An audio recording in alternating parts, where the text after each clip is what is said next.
Welcome to Talkin' Jets. My name's Ryan, and I'll be your pilot tonight. I am joined alongside my co-pilots. I have Green Bean and Matt O'Leary. Boys, how you doing tonight? Green Bean, I'm going to kick it to you first.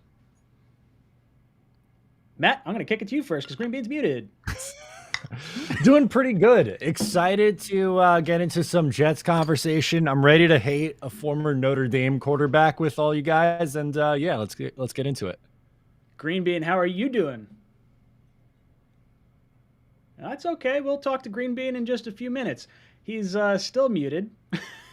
It says guest has muted themselves. That's all right. Boys and girls, if you're just hopping into the stream, make sure you hit that like button. Also, if you want to get entered for our t-shirt giveaway, for every 25 likes we get on this video, we're going to give away a t-shirt, get a qualifier to give away a t-shirt at the end of this stream. And if you want to get your hands on some limited edition sauce merchandise, that's going to be one of the shirts we're going to be giving away at the end of this stream. And it's on jetstalk.com if you want to try and grab one of yours before they go out of style or out of stock or stopped selling. Or both. You know, the whole thing. Green Bean, we can hear you. How you doing, dude? You know, it was telling me that you wouldn't let me in. It said I wasn't even on the screen. So I don't know. I just said I'm hanging. Yeah, whatever. I hung up. We're back now, and I'm good. I'm happy to be here with you guys. This is the toughest part of the year, guys. This is it. We're here. You know, we're just beginning the dark days. You know, where we make shit up because we got nothing else to talk about. So that's what we're doing. Hopefully, we sign a few free agents. June 1st is coming. That's good. Maybe we get 𝐒𝐿 Alexander. But anyway, I'm looking forward to talking with everybody about it. Hell yeah. So, guys, if you're hopping into this stream or you're listening to it after it's aired, all you have to do is leave a comment below this video, and you'll get entered into next week's t-shirt giveaway. What I want to do is we've had a lot of really good 𝐒𝐭𝐭 𝐶lemons jokes, and we said this at the tail end of our stream last week. But I'm going to make a t-shirt out of the best 𝐒𝐭𝐭 𝐶lemons, Chuck Norris type jokes. So make sure you leave a comment on your favorite ones down below this video, or leave them after the fact. So that way we can go through and read some of the funny ones. Some of them are really good. Let's jump into what Matt was talking about first. I feel like that's the most pressing thing we could really hit on, and that's the Brady Quinn take on the New York Jets. Let me pull that up. Hopefully everything is still working. Bam! We'll say this. I've got them going under this number at 5 wins. And here's why. Their season's going to be over before they get to the bye. I mean, that's just the reality of it. Their bye comes November 13th, and they've got to play Baltimore. They've got to play basically almost the entire AFC North to start the season. They might go 0-4. And then you've got that winnable game versus the Dolphins. Great, they gets to host them. They're going to feel pretty desperate and pretty beat up after an 0-4 start. Then the Packers, a trip out to the Denver Broncos with Russell Wilson. The Patriots, Bills. I mean, there's a realistic scenario where they're 1-8 here. Maybe 0-9. I mean, as good as the roster has improved, I just haven't been a believer in Zach Wilson. I think this is an unbelievably difficult schedule that lightens up in the second half, but they could be decimated by that point. So I've got them winning 5 games and probably going back to the drawing board at the quarterback position in the 2023 draft. We'll say this. I've got them going under this number. All right. Boo. That's just ridiculous. Going back to the drawing board after the season. This guy can go pound sand. No, you know what he could do, Matt? Tell him what he can do. He could take a long walk off a short pier. Yeah. Screw this guy. A failed Notre Dame quarterback coming out, having some failed takes on live TV. This guy could go pound sand. Look, he's not wrong. The first part of our schedule is brutal. And Yep. I think if you're really being honest with yourselves, you're probably looking like 3 games are probably winnable. I shouldn't say just 3 games, but realistically, you're probably looking at 3 wins. If you go 4-5 into the bye, you're probably feeling pretty good about yourself as a Jet fan. That's kind of where I'm at on this. And then it does get better in the second half of the season. But to say we're only going to get 5 wins, the Jets are the betting favorite right now to go over the win total compared to any other team in the NFL. So there's a lot of people that are thinking the Jets are going to go over that threshold of 5.5 wins.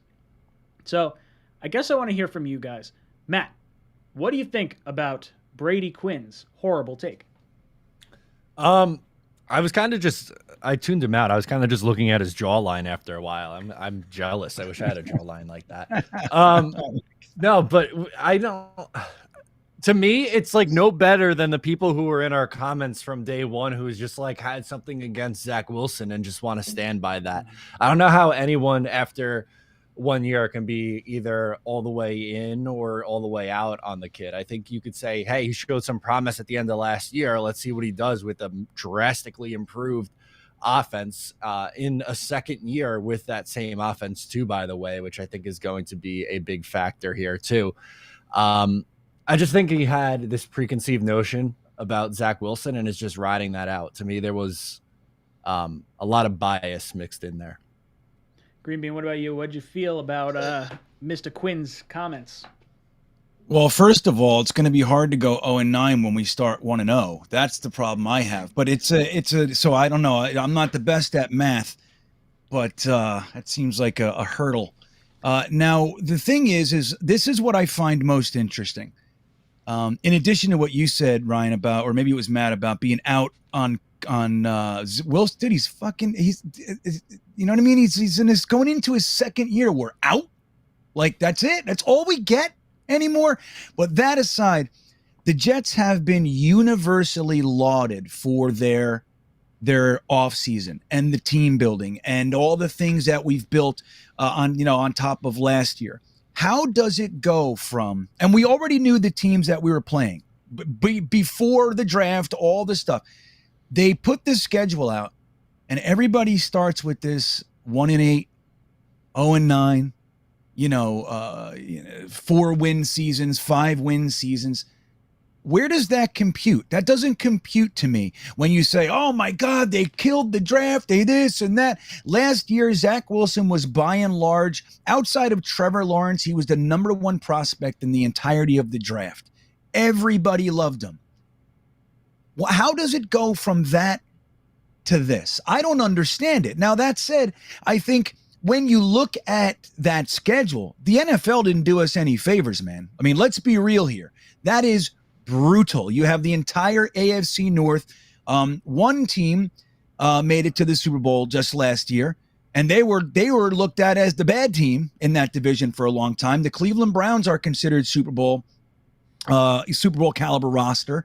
The Ravens are a Super Bowl caliber roster. The Steelers are the Steelers. You know what I mean? They have quarterback issues and all that. They still got fucking Pat Freiermuth over there, so anything can happen.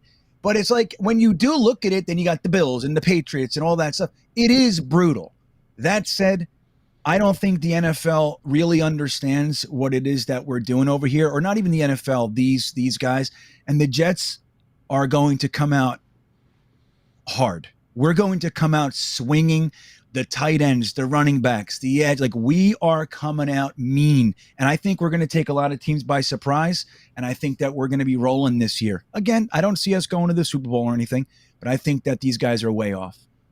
Yeah, not even just the free agent additions and the draft picks that we had, but you're getting Carl Lawson, Vinny Curry, LaMarcus Joyner, Mekhi Becton. Like, you're getting a lot of talent back for a team that just had 4 wins last year, beating a Super Bowl caliber team in Cincinnati, beating a Super Bowl caliber team in the Titans. Like, to have that kind of a take after seeing what the Jets were able to do with, nothing in the cupboard and a young quarterback and a first-time head coach and offensive coordinator, like, how could you possibly have this kind of take other than trying to drive some type of narrative? And I think I agree with you guys when they're saying, like, okay, we're out on Zach Wilson. Well, that's because they were out on him to begin with, or they're trying to drive clicks. This is exactly the type of correspondence that caused a lot of us to start our channels and to kind of get away from mainstream media. It's guys that are just have no clue what's going on in the game. They don't watch every play. They don't have context in game film. Like, it's just not I'm not interested in these guys' takes, and it drives me bananas that we have to go through this because everyone is knocking down the door like, hey, what do you think about this? What do you think about that? So it's a little frustrating that we have to talk about it. Yeah, it is frustrating. Like when Ryan, when does now look, the truth is we've been a laughingstock. But if anybody if anybody who has watched NFL football and anybody that could be on that side of the camera and has played, if you can't see that this is not the same organization that we've been laughing at for the last decade, then I don't know what the hell's the matter with you. Again, like you said, it's either clickbait, trying to drive clicks, or they're complete morons. Either way, I don't put too much into it. It never gets me upset. But when is this shit going to stop? It's going to stop when we come out and bloody the nose of the Baltimore Ravens and the whole NFL goes, wait a second. What is that? What's going on over there? How did they have 9 sacks on Lamar Jackson? How did they only have 39 yards rushing against the New York? Like that kind of stuff. And that's what we need to come out and do, man. It is time. Fucking boots on the ground. Let's go. It's time to bloody some noses. Dude, I want to kick some ass this year. I'm sick of having this whole I got a little fired up last week when it was like, oh, we don't want to play the Patriots in primetime because we might get embarrassed. Like, I think we should be underdogs against the Ravens for sure. I think until we can prove otherwise, and I do think the Ravens are harder than the Patriots, but I still want to come out and punch someone in the mouth. Like this team's going to come out fired up. This is a completely different team than where we were just a year ago's time. Let me rip through some super chats real quick, and then I want to talk a little bit about the schedule because last week we had speculation on what the schedule was going to be. We started talking a little bit about it, but let's go through it game by game and just kind of think, rough win total here. Yeah. Buffalo Jet fan, what's up, dude? He says, optimism. What would have to go right for the Jets to pull a 10-win season? Trading team to the NFC is not allowed. Buffalo Jet fan, we'll get into it. We'll give you our optimistic view and our realistic view as far as the schedule goes in just a few minutes here. RJ says, which away games y'all going to? I want to link up.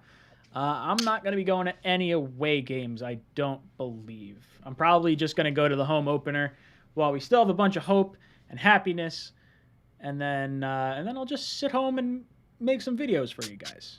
You guys plan to go to any other games other than the opener? Nope. No, I have been contemplating Pittsburgh, and there's a movement out there to go to Lambeau. I would love to go to Lambeau Field, man. Like I really would. Especially, I would go to Lambeau Field just to see a game. You know what I mean? And to see the Jets, especially when we're going to beat them. It would be fantastic, but I don't know how real that is. I might end up at Pittsburgh, and we're playing. Hey, where are we playing the Ravens? Oh, we're playing the Ravens at home. Duh, I'm fucking ridiculous. Because I would have gone to Baltimore to see the Jets there too, with my whole wife's side of the family in Baltimore. I'll tell you what, if you wind up in Baltimore to go see the Jets-Ravens game, we'll FaceTime you from the stadium, and we'll show you the tailgate that we're at. Yeah, so thank you. Matt Greenbean and I are going to be going to week 1. We're not exactly sure our game plan yet, but we're definitely going to be there. So it's going to be a lot of fun.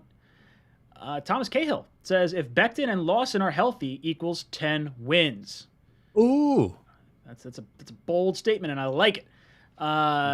Scuttlebuttle says, I just want to know if Zach is the guy, if the D-line can be nasty and we could run the ball at will, let the record take care of itself, all in on 2023. This is another building year.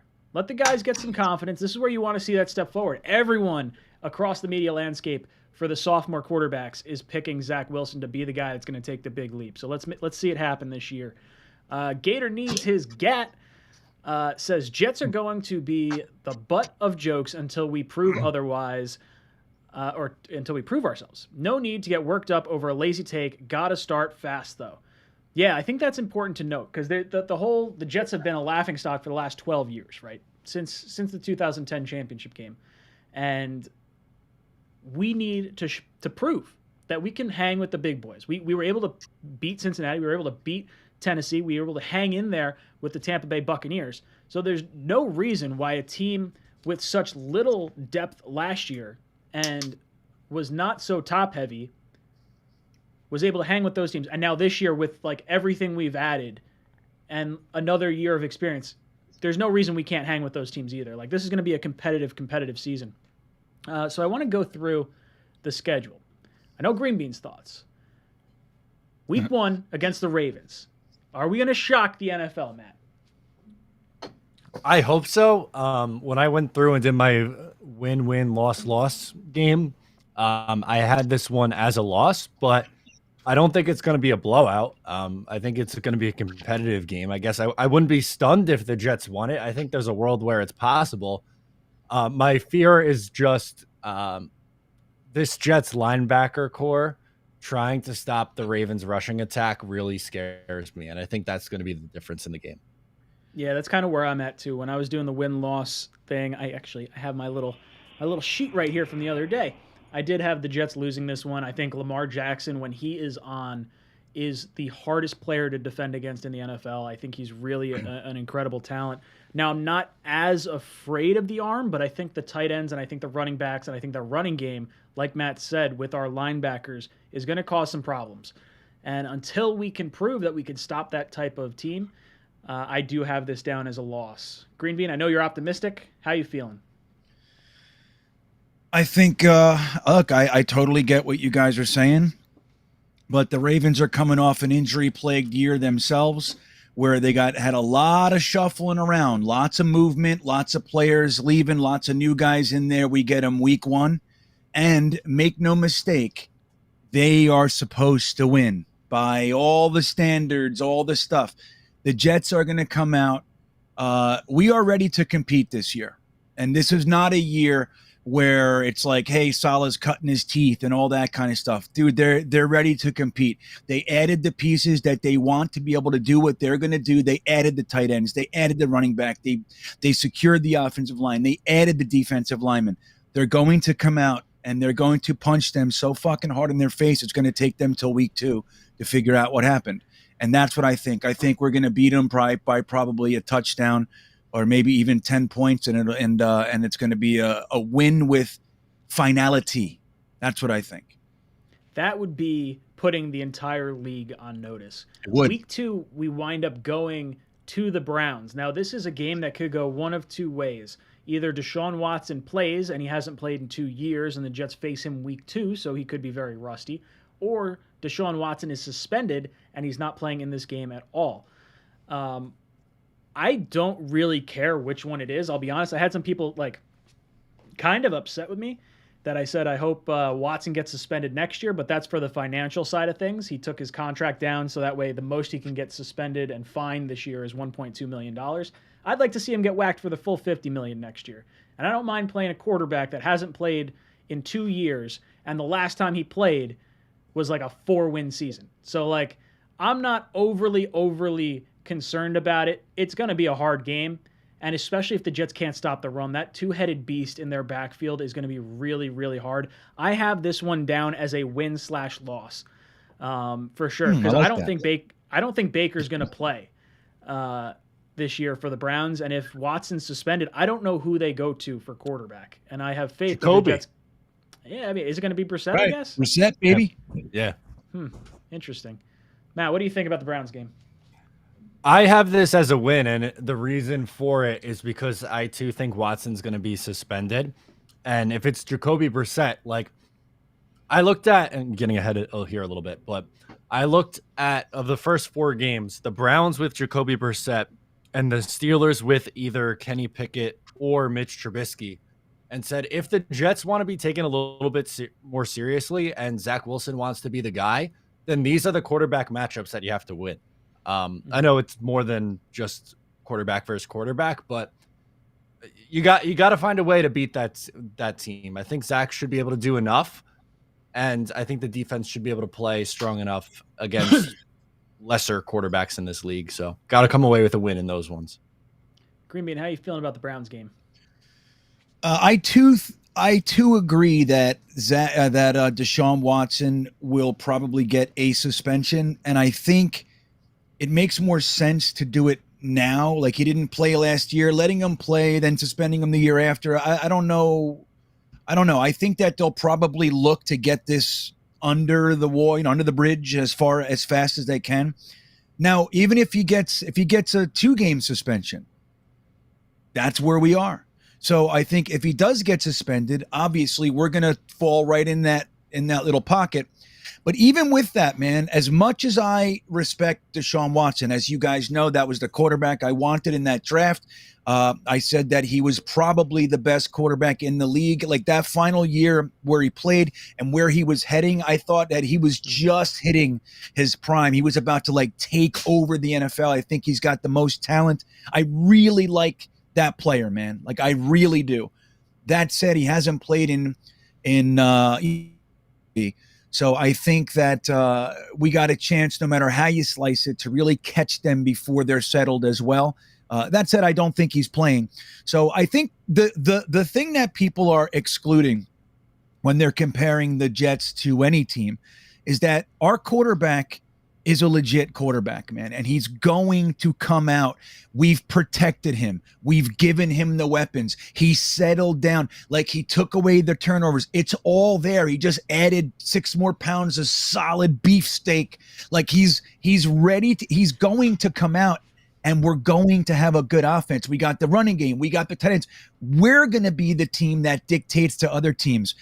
We have so many options with our offense, and I think that we're going to be the one surprising a lot of other teams. And Cleveland, dude, they have been in tumult. I mean, as talented as the rosters that they've built, dude, half the guys that 2 years ago they were counting on to be a part of it, they're gone. Like they're fucking panicking. That's what they're doing in Cleveland. Now, talented players again, but they have been trying, like cyclically trying to squeeze guys in and move this guy and fire him and hire him. And that to me looks like a team that we can take advantage of. Week 3 versus the Bengals. We beat them last year. Do we get the same luck this time around? Or do we think they have grown since week what was it, 6 last year or whenever we faced them? Matt, how are you feeling about the Bengals? Not great. I think that team is very, very good. Obviously, the Jets beat them last year with their backup quarterback, so anything is possible. But on paper, I think this would be a really tough matchup for the Jets. Maybe it gets into a shootout and is one of those kind of fun back and forth games, but I'd be very surprised, pleasantly surprised, obviously, if the Jets beat the Bengals. Green Bean, what about you? Well, this is one team that is not going to be surprised by anything we pull out because let's be real here for a minute. They fell for a trap game last year. That's how we beat them. All right. Backup quarter. They were thinking this team's going to pack it in before halftime, and we didn't. So if any team is acutely aware of who not to sleep on, or specifically not to sleep on the Jets, it's these guys. They just came off the Super Bowl. They have bolstered some areas of their team that they had little issues with and stuff. And I think they're going to beat us, man. I do. I'm sad to say it. I too think that is going to be a tall task. I don't think it's insurmountable, but I do think they've gained a ton of confidence after last year. I don't think Jamar Chase drops the easy touchdown that he dropped like he did last year. I do have that one down as a loss. Now, week 4. This is the game that Matt was talking about. You got to beat the matchup of quarterbacks. This is the Steelers in Heinz Field, or at Heinz Field. I have this down as a win for the Jets. Now, that being said, something to consider. This team last year squeaked into the playoffs at 9-7-1. That was with the shell of Ben Roethlisberger. So yeah. I guess there could be an argument saying, okay, is Big Ben in his state last year better or worse than where we think Mitch Trubisky might be this year? I still don't have a ton of faith in him. I didn't have a ton of faith with him in Chicago. He did play pretty well for the Bills last year in the limited action we got to see from him. I think this is a win. This is a game the Jets should win. I would love this to be our second win of the season. Matt, how you feeling about the Steelers? Yeah, I think that's one that's winnable. And now going to Pittsburgh is no place to play, and is not an easy place to play, I should say. And I don't think this is like an easy win by any stretch of the imagination, but I think the Jets could grind it out. And if they want to, show that they are drastically improved, then this is a team that you should be able to beat up on a little bit. And And look, like the roster and especially that edge pass rush is very, very good for Pittsburgh. But again, the Jets improved their offensive line. They have the weapons now. I'm at the point where I'm kind of tired of the excuses. Green Bean, what about you? How are you feeling about the Steelers game? Well, I wouldn't be considering going out to see the Jets in a hostile environment like Pittsburgh if I didn't think we were going to beat them. Now, I will tell you that I think Mitch Trubisky sitting for a little while is the best possible thing for his potential career. He was talented enough to be a first-round quarterback and have a team trade up to get him. He was considered by many to be the best quarterback in that class. In fact, it's what I think that should have happened with Sam Darnold. If he had any chance in hell, he needed to leave us and sit for a year. That didn't happen, and we see it. Now, I don't know what Mitch Trubisky is. I don't know if he can rebound, but I do think that he has a chance. That all said, I want to be in Pittsburgh and watch them use their terrible towels to wipe their tears. And that's the only reason I want to go. Edward Ziff dropped in and said the Jets are going to dictate with defenses, what defenses can do, because we can run 3 tight ends, we can run a full house backfield, or we can go 5 wide receivers. It's a good point. The Jets are going to have some matchup nightmares for other teams this year. It's going to be something nice that we haven't really been able to handle the last few years. Week 5, this is home against the Dolphins. I did have this one as a win as well. I think this is the team you have to beat as far as division matchups go. I don't have any faith in Tua, even with them getting Tyreek Hill, even with Waddle coming in for year 2. Those guys are extremely explosive. But we've seen the throw, the Hail Mary from Tua that looked more like a punt than anything else to Tyreek Hill in minicamp there. Matt, you think this is a win or a loss? Win, baby. Look, you got to be competitive in your division. The Jets are 0-12 in their last 12 divisional games. That has to stop.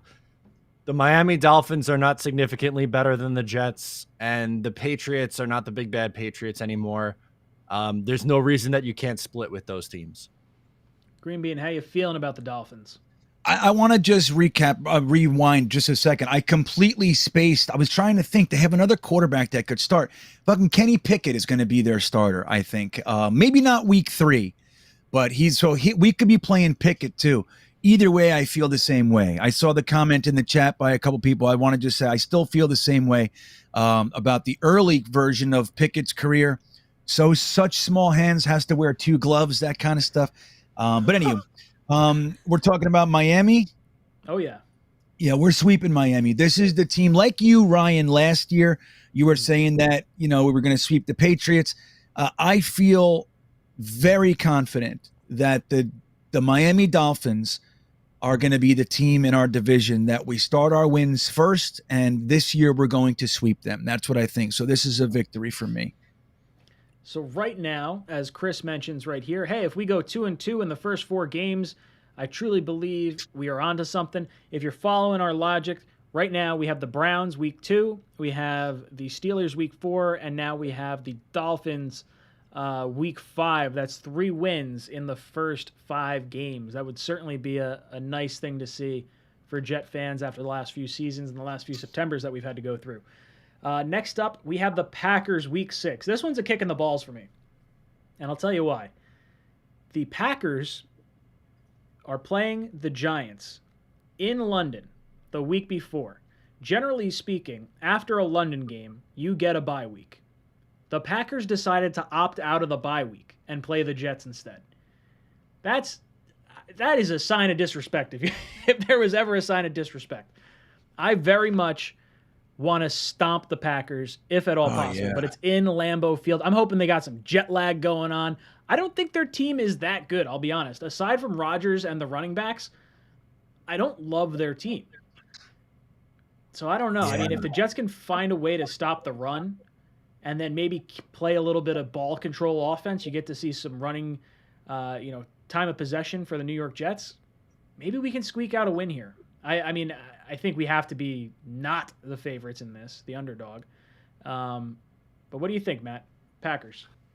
So I'll say this. I'm glad you brought that up. with them playing in London and being on in a way, a short week because of all the travel and stuff like that. And the Jets always play the Packers very tough, but still, like, this team is deep in the playoffs every year. And I know they haven't gotten over the hump and won anything in a while, but this is still a really good football team. I think they'll play them tough, but I'd be very surprised if they can go on the road and beat the Packers in Lambeau. If they do, that's a huge statement win. But I think that's a very tough task. Green Bean, what about you? How you feeling about the Packers? Yeah.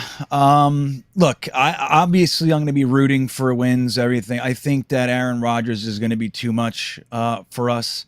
I'm with you, though. I don't love their team either. Like, I think that, but I haven't loved their team for a long time, man. Aaron Rodgers is still Aaron Rodgers. He figures out a way to make losers into studs.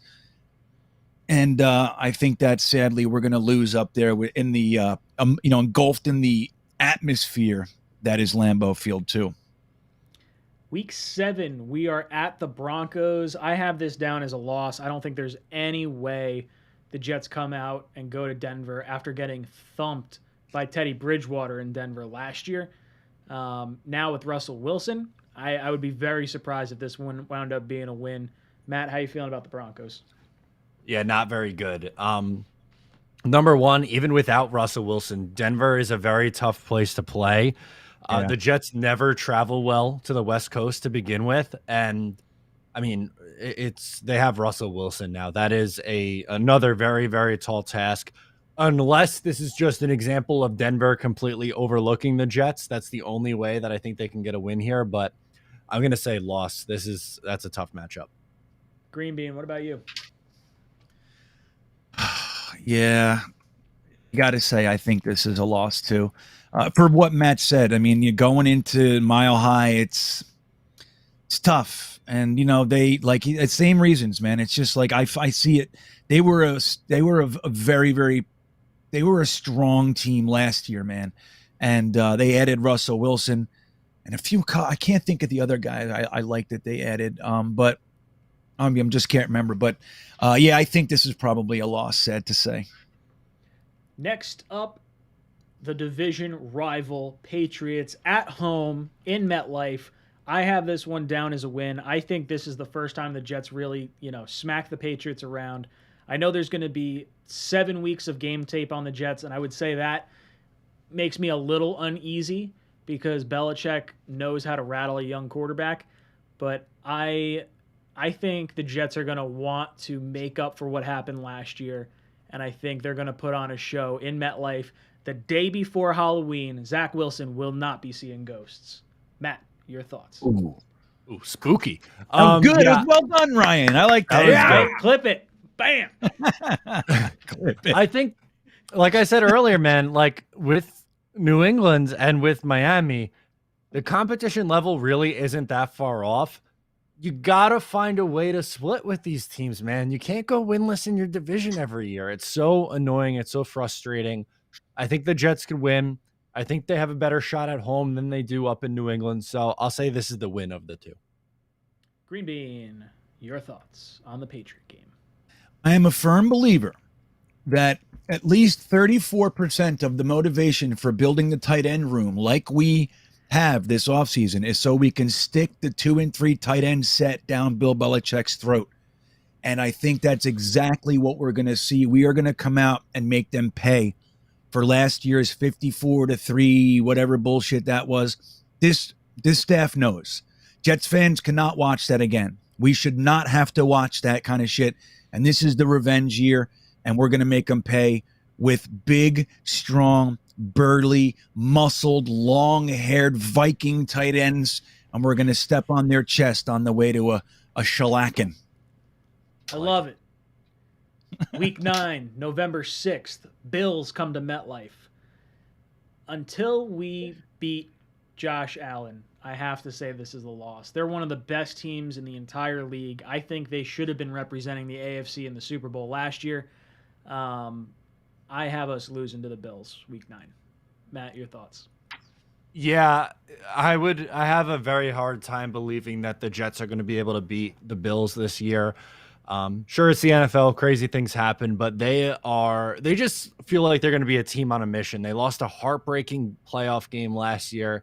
They are so good. They improved in some areas somehow, even this offseason. I think they're going to be a very tough opponent. Green Bean, your thoughts on the Bills game? Yeah. Just the one at home, or is just the one away?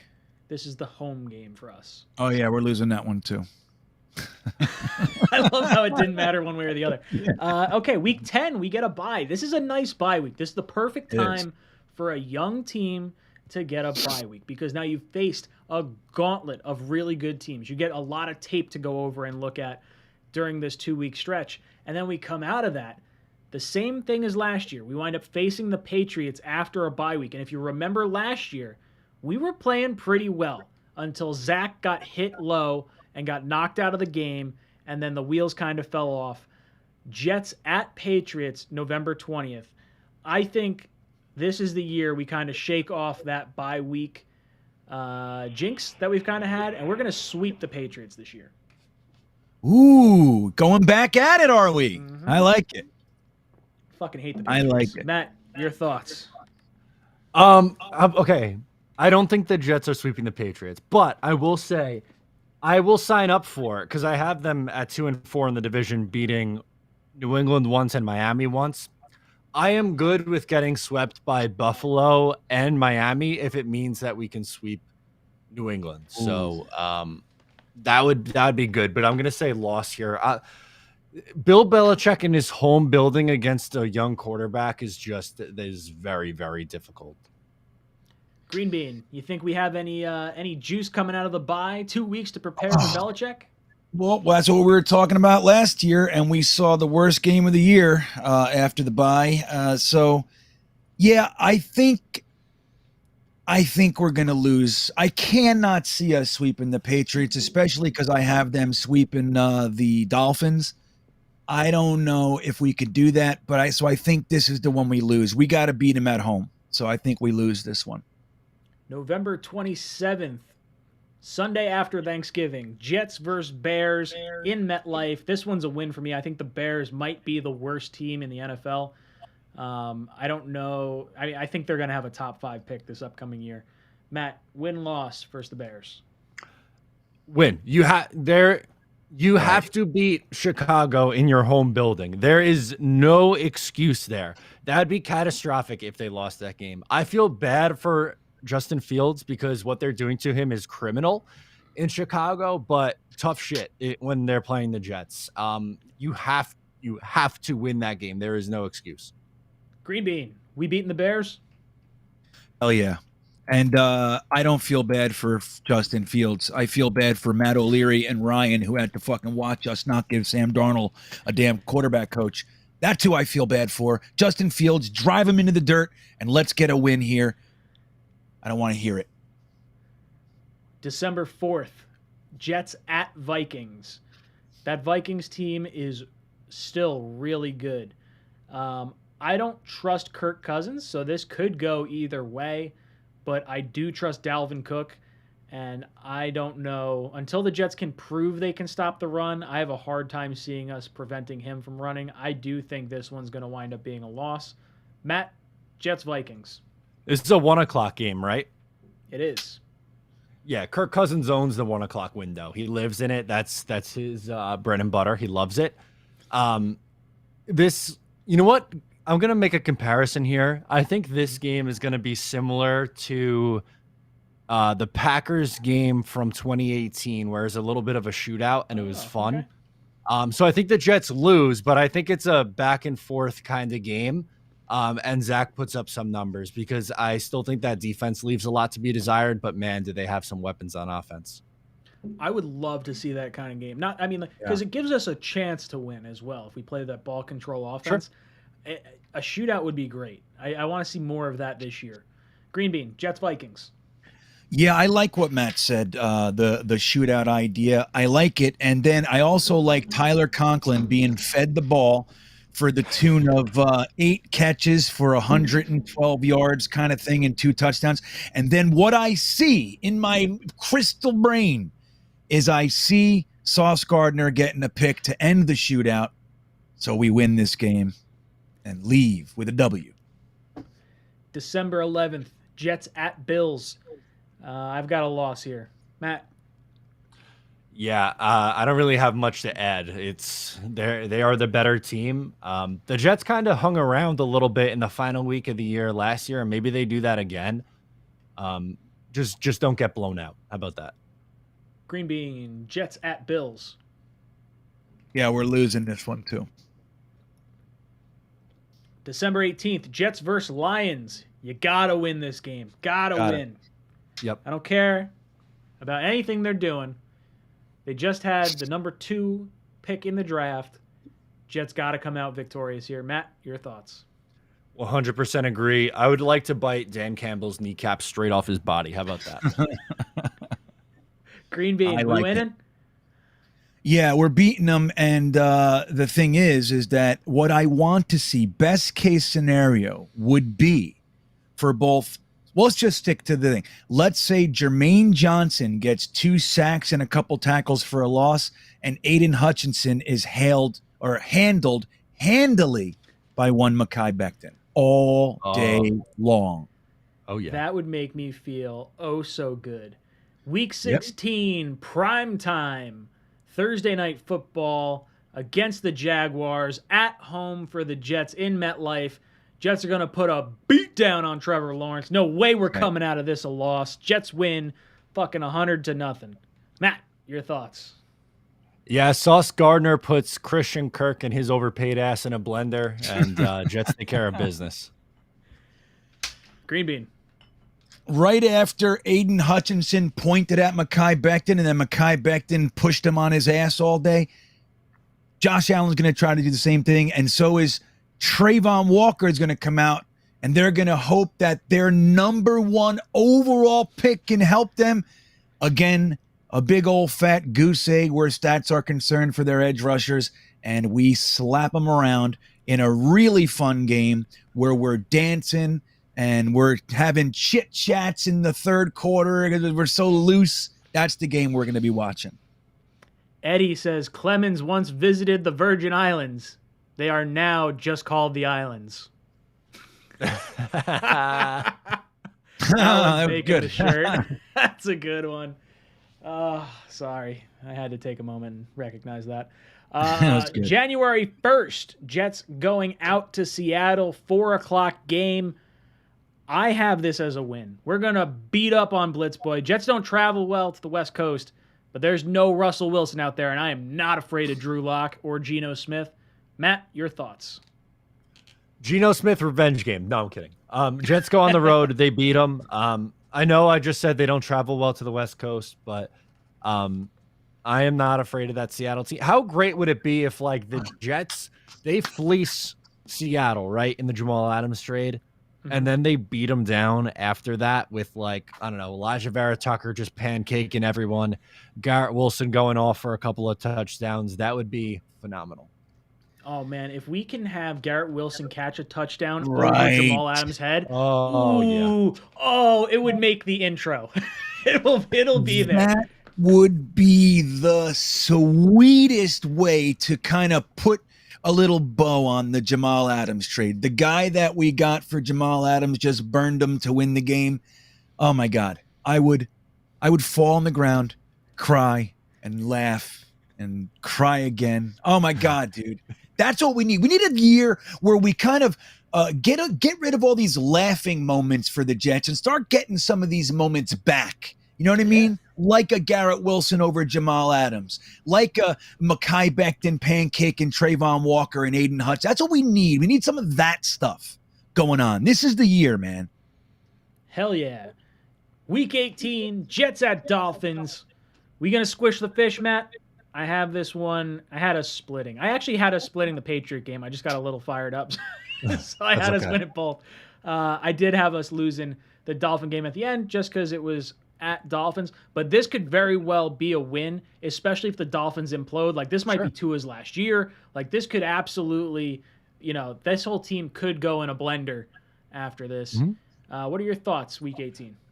I think it's a winnable game. I had this as a loss because I mentioned earlier splitting with New England and Miami, and being satisfied with that. Also, I had the last 3 games before this as wins. So, like, I don't know. I'm trying to be a little bit realistic here, but at the same time, like, sure, the Jets, in theory, should be in this game, and there's a world where they win it. But I had this one as a loss to close it out. Green Bean, your thoughts? Jets at Dolphins to end the season. Well, we're sweeping them, so we're going to have to win this one in order for that to happen. It's going to be great. I've seen more than one Jets victory in Miami, like at the end of the year. They're very fun, and I enjoy it, and I think that's what's going to happen this time. So if I'm counting our wins and losses, let's see. We sort of came to a consensus, or rough consensus. Jets are winning against the Browns, the Steelers, the Dolphins to start this off. And then the next win might come home versus the Patriots. So we're saying 4 and 5 going into the bye week. That would be really optimal. I think that is a solid start to the season. I think you can build off that going into the bye. Then you come out of the bye. We have the Bears, the Lions, the Jaguars, the Seahawks with 4 wins. That would put us at 8 and 9 to round out the season. Without any sort of potential win against the Dolphins. I think the floor, like we've been saying for a little bit of time now, should be 7 wins. I think we're going to lose to someone that we shouldn't lose to. I think we're going to beat someone that we shouldn't beat. But I think 7's the floor. If things break the right way, maybe a team gets injured, things like that, I could see 9 wins. I'm hurt. I'm having a hard time getting above 9 wins, though. Based on health and everything. Matt, what are you kind of looking at for a final record? Yeah, I had 8 and 9 is where I'm at. And I think they can go, to me, the range is between 7 and 9 wins. I think if things break right, maybe you get to that 9-win mark. Maybe you win the final week of the year in Miami and you get to the 9-win. If there's some injuries or Zach doesn't take as big of a leap, maybe it's a 6 or 7 win season, but I'm kind of going to go somewhere in the middle here. And I'm going to stick with that 8-win mark. Green Bean, what about you? How are you feeling about the season? What's our win-loss total? Well, I don't know what I just pulled together there.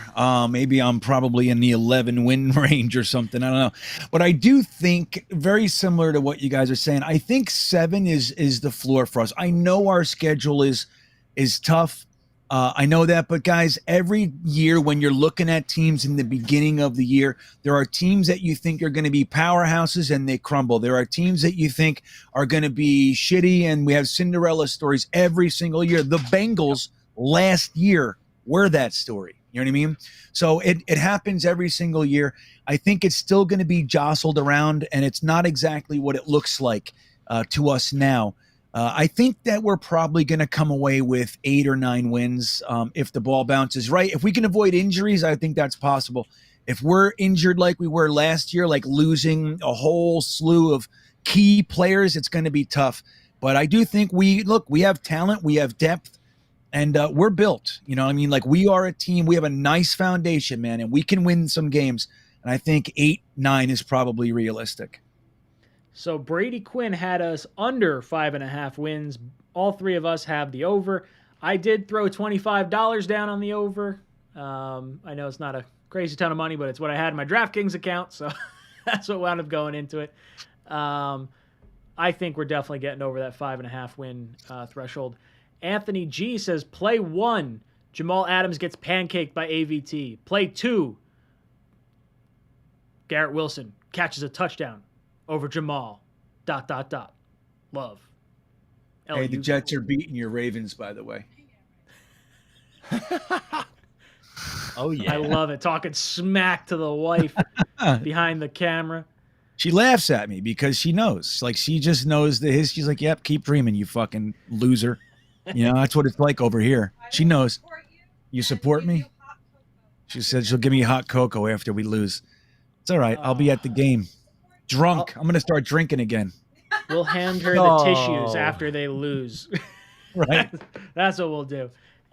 Drops in with a great icon. Look at Joe Douglas with the shades and the crown and the bling. I like that. That's awesome. Wouldn't be surprised if Jamal fakes an injury to avoid the possibility of being embarrassed.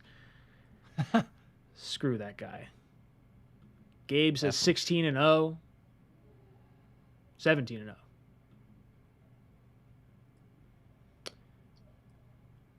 What else we got going on in the chat? 1189 Paris says Vegas got the Jets at 5.5 wins this year. Jets are winning more than 6 games. They are the betting favorite on the over. If you look at all the teams across the NFL, the Jets have the most bets on them to go over their projected win total. Well, what is, Matt? You might know. Maybe Ryan does. What's the bet though? So they have it at 5.5, but you got to bet 100 to win what? 140. I think it was minus one. It was minus 160 last I saw. So you got to lay 160 to win 100.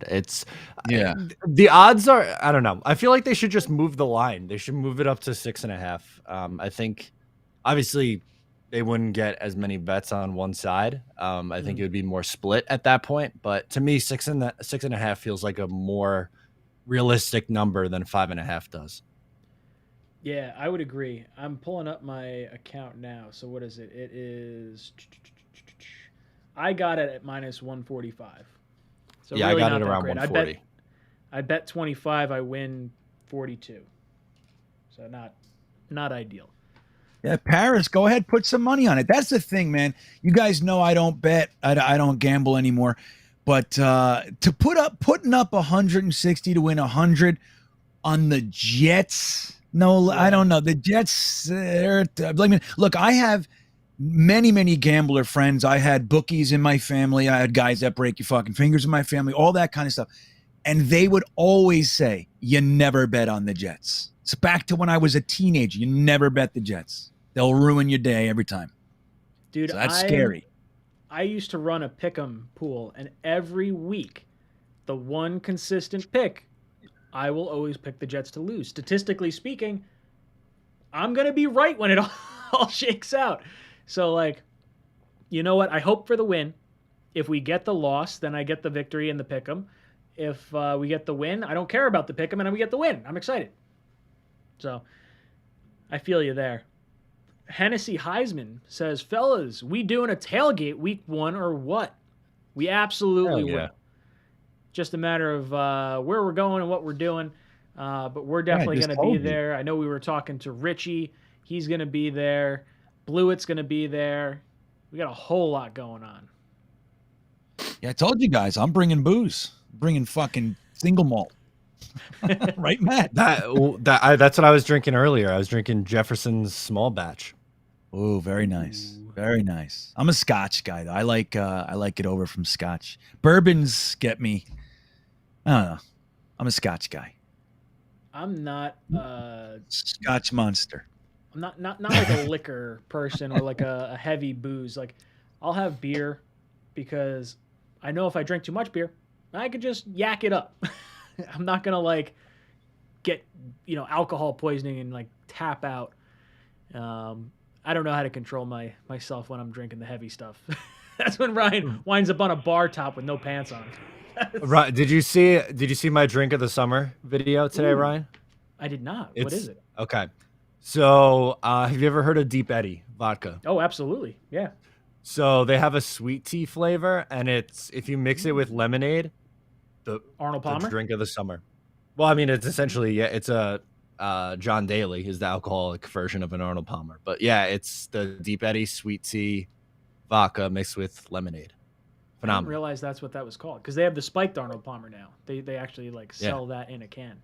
It's delicious. I would try it. Deep Eddy's isn't bad. I don't mind vodka, but I just don't. It's not usually the drink I'll go grab. Endrigo says last year Jets had 2 surprise wins: Titans, Bengals. This year, if you could pick a trap game for the Jets to win, who would it be? I say Green Bay or the Ravens. That's probably who I'd pick as well. The Ravens week 1. If the Jets are legit, we could catch them sleeping. And I do think the Packers after the London game is very realistic as well. Everything outside of that, like, I don't see the Jets beating the Broncos. I would be very, very surprised if that happened. I don't think we catch the Bengals sleeping again. The Bills, You know, I don't that's know. something. It's tough to catch a division rivalry. Sleeping. Yeah. Yeah. Yeah. You know what's cool though, man? This is what I think we're building up toward. And I mean, you know, like all jokes about, 12-5 and stuff, all that stuff aside, I really do believe that the Jets are building a team that can bring different versions of their offense to any game, depending on what will capitalize on the other team, in a better way. So like the truth is we can run 3 tight end sets. The truth is we can run 22 personnel. We can run 11 personnel and have talent, real talent on the field, NFL talent on the field in any one of those formations. And if they're going to bring out their dime package and you just say, you know what, fucking send in the big boys and let those little speedy dudes not be able to win the contested catches with our big boys and run them over, and then they switch and bring linebackers. Like, we can start. This could be the beginning of dictating to the other team. They have to plan for us. And we haven't seen that in a long time. And this is the year, man. Like, again, I'm only saying 7 to 9 wins. But this is the year I think we start to see that. And I think we start to see it week 1. And like you said, Ryan, I don't want to necessarily catch them sleeping, right? But I do think we can catch them a bit unaware and not quite ready for how hard this first right hook is going to be.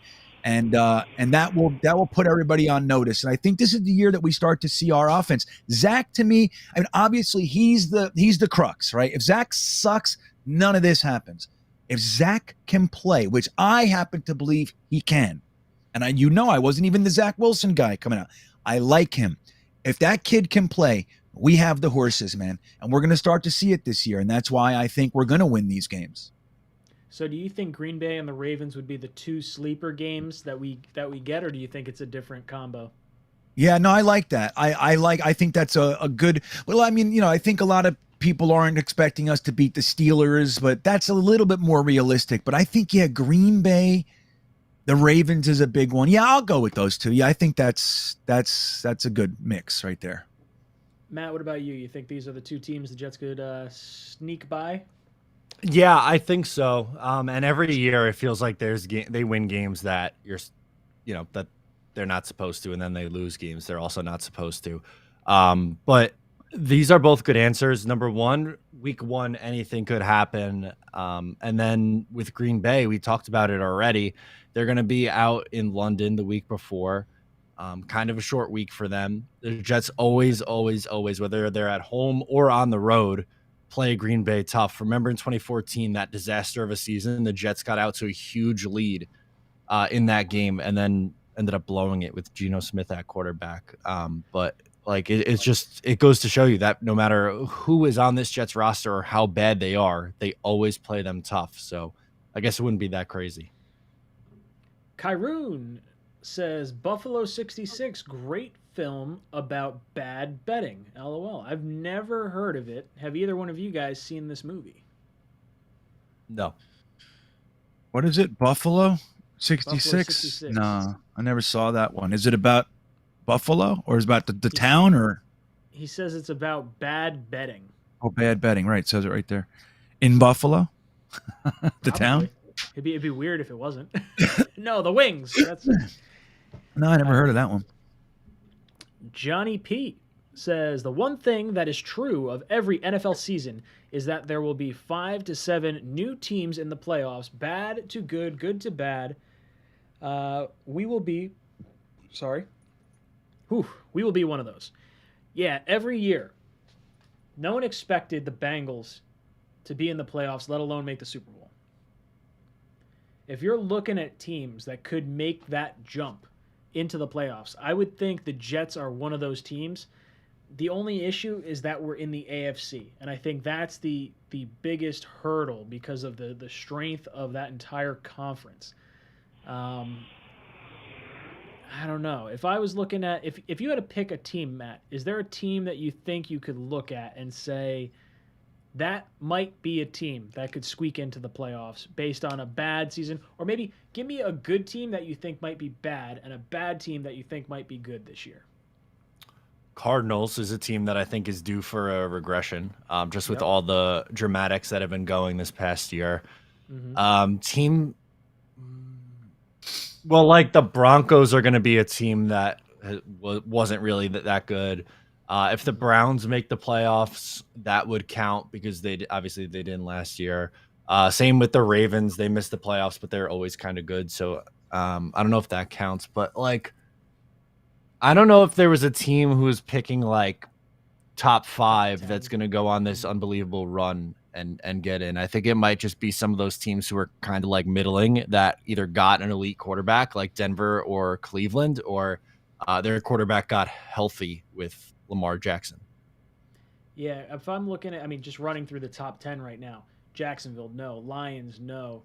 Texans, no. Jets, I think, have like a lot of upside for any of the early teams. I don't think the Giants are going to be good. I don't think Carolina is going to be good. I don't think the Giants are going to be good again.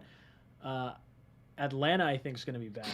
Seattle, I think, is going to be bad. Then you come back to the Jets. Then you get to Washington. And Washington, I'm not so sure what to make out of them. I don't trust Carson Wentz. I don't know. I guess a team that didn't make the playoffs, that should have made the playoffs, and they shot themselves in the foot, the Chargers. I think they could make a lot of noise this year. I have them as one of my favorites to win the AFC. A good team that could be bad. I like your answer, Matt. I think the Cardinals are primed for that because they lost some weapons. I don't really love Kyler. I don't think he's a bad quarterback by any means. Like, I think he's good and he can create a lot of plays. I just feel like that team exceeded expectations with a lot of really good players, and now losing a few pieces, specifically like Chandler Jones and some of the other pieces they have. I don't know.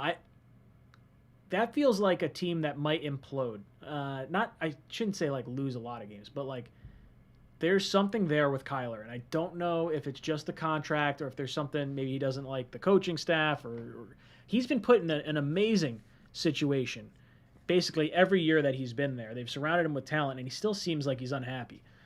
Yeah. I don't know, Green Bean, you think there's a good team that'll be bad and a bad team that'll be good this year? And if so, who do you think it'll be?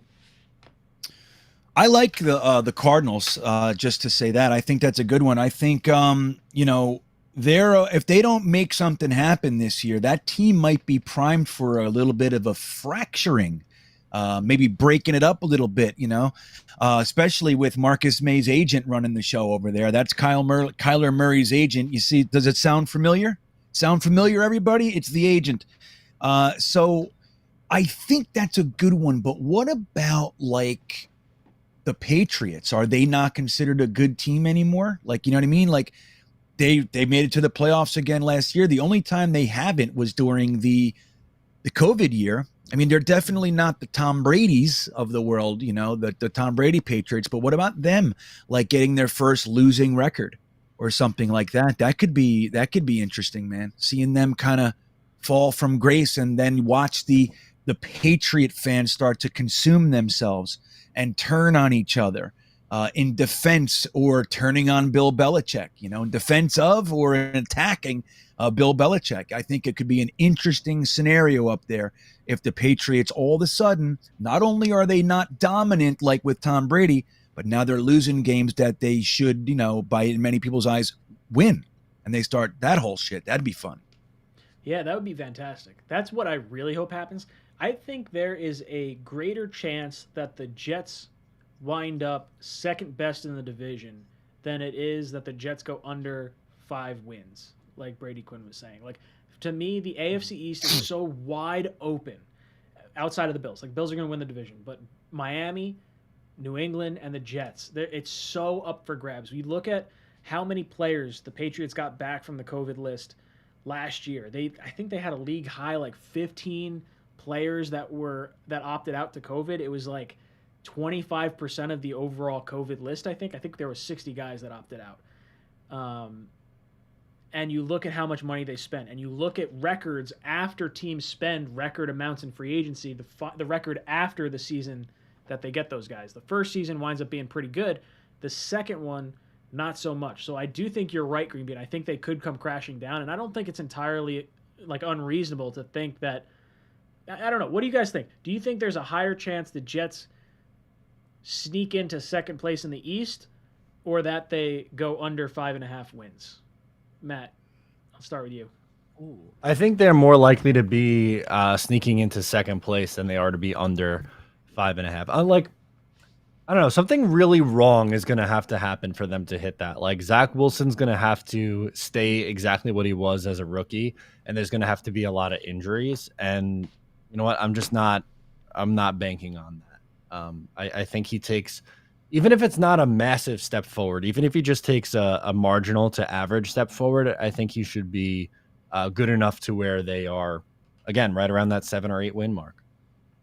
Greenby, what about you? What do you think about the thoughts of the Jets getting second place in the East versus going under 5 wins or under 5.5 wins? Yeah, I think it's more likely that they win, that they get second place in the AFC East than win less than 7 games this year. I mean, it's hard to say that because, that's pretty much where we've been hanging out for most of the last 12 years, is under the 5 win mark.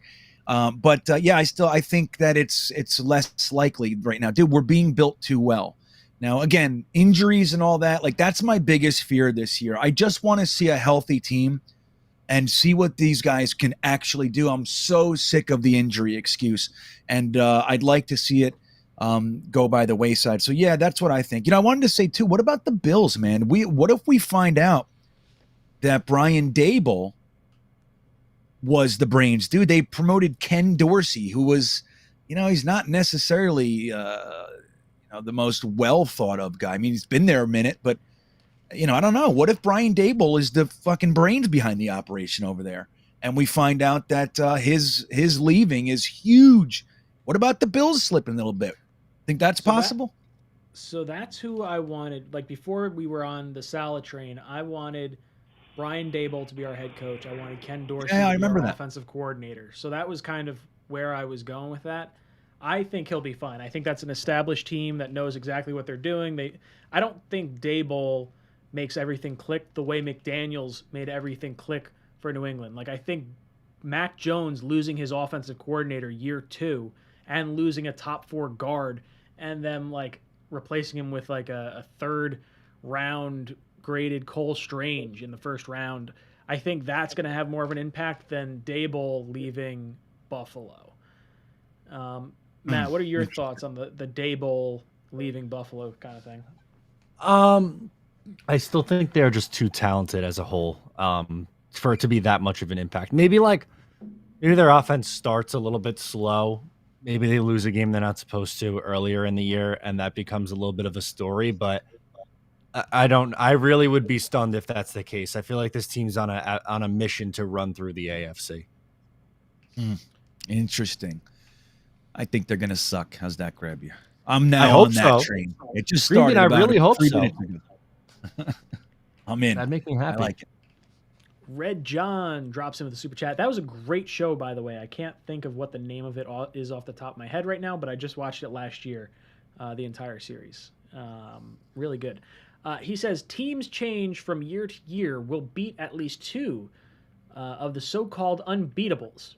If we stay relatively healthy, we'll win at least 9 games. Book it. I was so excited for the Jets' edge rush last year with Carl Lawson, Vinny Curry. I thought we were going to cause teams fits. And we have those guys coming back, plus we got Jermaine Johnson, plus we got Michael Clemens, plus we got to see, John Franklin Myers kicking inside, Quinnen coming back for year 4. I'm really excited. If we can hit quarterbacks and teams in the mouth with our defensive line, we don't have to blitz. We're going to create some opportunities for some turnovers like we haven't really created in the last few years. It always seems like we're one of the worst teams at generating turnovers, and it just plays such a major part in teams winning and losing games in the NFL. Turnover margin is huge. You got to see Zach Wilson cut down on the turnovers towards the end of last year, and I think this year you're going to see the Jets create more turnovers in favor for us. So if Zach can continue that way, yeah, look, I think it's entirely possible. Like Matt said, I think he doesn't even have to take a sizable step forward. He just has to take a moderate step forward. And I think this team is definitely way better than it was last year. So, Matt, your thoughts on Red John's comment here? I'm not quite as optimistic that they get to 9. I think a lot has to break right. If the health is definitely one of them, and I think Zach has to be a top half of the league quarterback in order for them to reach that 9 mark. I hope that's the case. I'm rooting for that to be the case. But that's a little bit optimistic for me. Green Bean, we beaten 2 so-called unbeatables. Yeah, well, look, I don't. The only thing that I disagree with in this super chat from Red John is the at least. You know what I mean? Like that's that 9 is at the top of where I am, and that includes being healthy and all that stuff. Now, obviously, Red John, I want to win 9 up. I'd love to have a miracle season. Holy shit. The Jets are all of a sudden the best team in the league. We only lost 2 games. We won the division. We fucking steamrolled through the Patriots, home playoff games. I would love it. I find that difficult to swallow. I know Jets Forever is all over that. That's what he seems to think is going on. And I'm a fan of it. But being, like you said, teams change every single year. We have all these expectations. Every single year, there's a team that we thought was going to be a juggernaut, and they are looking for a new quarterback next year in the draft. Look, it happened with the Texans when they traded their 2 firsts for Larry Tunsil. Miami didn't think they were getting the 3rd overall pick the next year. Hell no. And look at us with Seattle. They told us that our Jamal picks were going to be essentially 2 early seconds, because they were even considered Super Bowl contenders. And look what we got, a top 10 pick, and now Russell Wilson's not even in Seattle. It's crazy, man. So I think that we can beat some of these teams. I'm looking at teams like Green Bay, like the Vikings, and on, like we were talking about. Yeah, I think these teams, could definitely make a wrong turn here and end up at the bottom of the barrel. Sky Pilot says roasted raven with hot gardener sauce. That just sounds dirty. It sounds like a Pornhub kind of thing. Oh, hey, geez. Let me ask you, Ryan, how many tailgates do you think are going to have raven wings served in the from their grill? Hopefully all of them. I want some good wings. I know that's what I'm making. Ooh, that's good. What's your go-to sauce? Do you like a hot sauce? Do you like a tangy sauce? Do you like a sweet sauce? What's your buffalo wing sauce of choice? Yeah, I like heat. Yeah. I like heat, but I don't like brutal heat. I'm a big flavor guy, but I like the twangy, think Frank's Red Hot-esque, but better and with heat. So yeah, I'm like a upper medium heat guy, and the tangy, traditional buffalo style. Yeah, I'm with you on that. I'm not I love spice. I gotta have spice on everything. I don't like the overpowering, the ludicrous hot sauce from Chicken or the Egg down the shore or something like that, where you're gonna annihilate your taste buds and not taste anything for a few days. That's not my jam. Matt, you got a favorite wing sauce? I like the classic buffalo, but not too spicy. Like a mild buffalo I kind of like to ride there. Because anything more than that, I feel like you start burning. I don't know. I feel like lips. I'm not enjoying it at that point. It's like a pissing contest. Who could eat the hottest food? I don't know. I want to enjoy it. You know what's funny about that? You're so right. It gets to the point oh, you can't handle that? That's nothing. People do that shit. But you know what I enjoy? I like having to put it down and go my head sweating. I know, again, like you said, not scorched face where you can't even fucking breathe. But I like that whole thing, that feeling of the heat. It does something to my throat. It does something to my forehead, my back of my neck. I don't know. I love it, man. It's fucking crazy. And I'm with it. Nick H says, we stole Breece Hall from the Bills. Did you guys see the Buffalo Fanatics video of the Jets taking Breece Hall? Oh, yeah. Let me see if I can pull it up, because that's worth a watch. That is absolutely worth a watch. Do you know those guys? I do. I talked to, is it Rico? I guess I talked to Rico pretty, I shouldn't say regularly, but I'm in a group chat with him.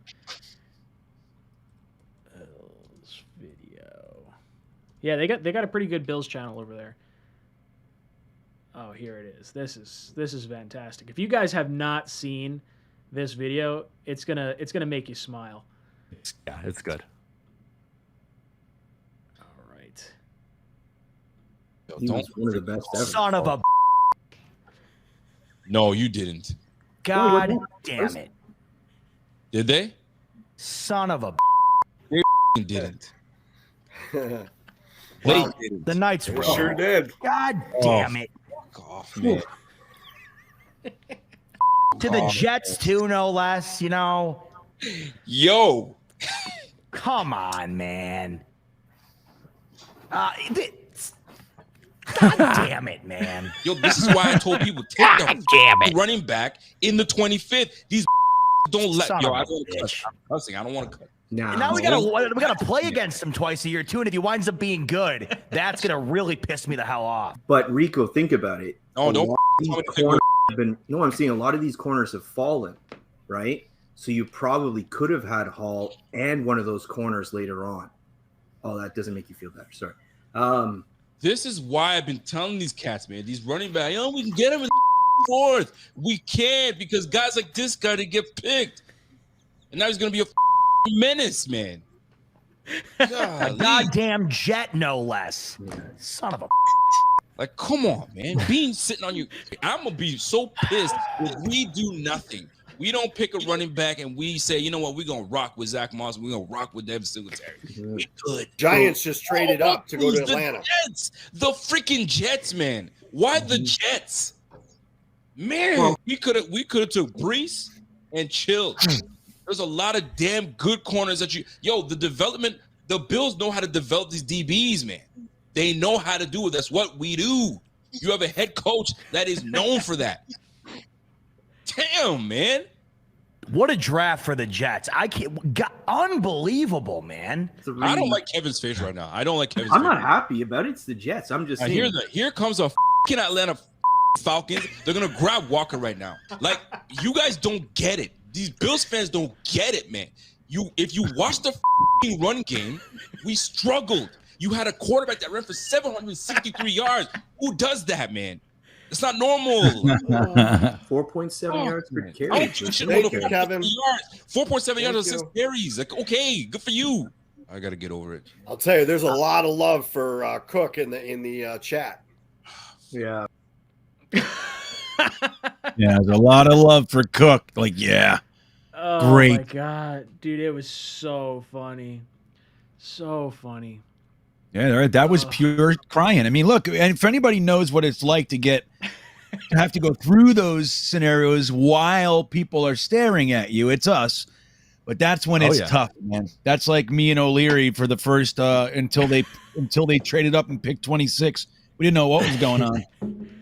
I'll be honest, I had no clue what was going on. I was happy we got Sauce, but dude, I was shocked when we took Garrett. I thought for sure we were going edge rusher there. Like, it's a funny thing because, like, and we've talked about this a million times, like, the one receiver that if they were going to that I hoped it would be Garrett Wilson, but I didn't think we were going to do that, number one. And then once we took Sauce, I thought it was obvious that they were going to take an edge at 10, right? I'm like, well, clearly now. And when we didn't, I'm telling, even though I like Garrett Wilson, I was like, I didn't know what to make of it. I was not okay.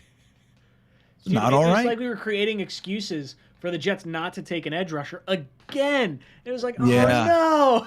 Like the trade up for Jermaine was probably the most excited I've been as a Jets fan since that playoff win against the Patriots. I don't know about you guys if that's think about it. Since 2010, name one other time that you were that excited. Was it this year with like the Titans or Bengals wins? It wasn't for me. Like, I was excited for those, but not like this hyped up. And maybe 2015 build up. Mark Decker. Okay, that one was good. 2015. But then we lost the following week. Like that one just took the wins right out of our sails the following week.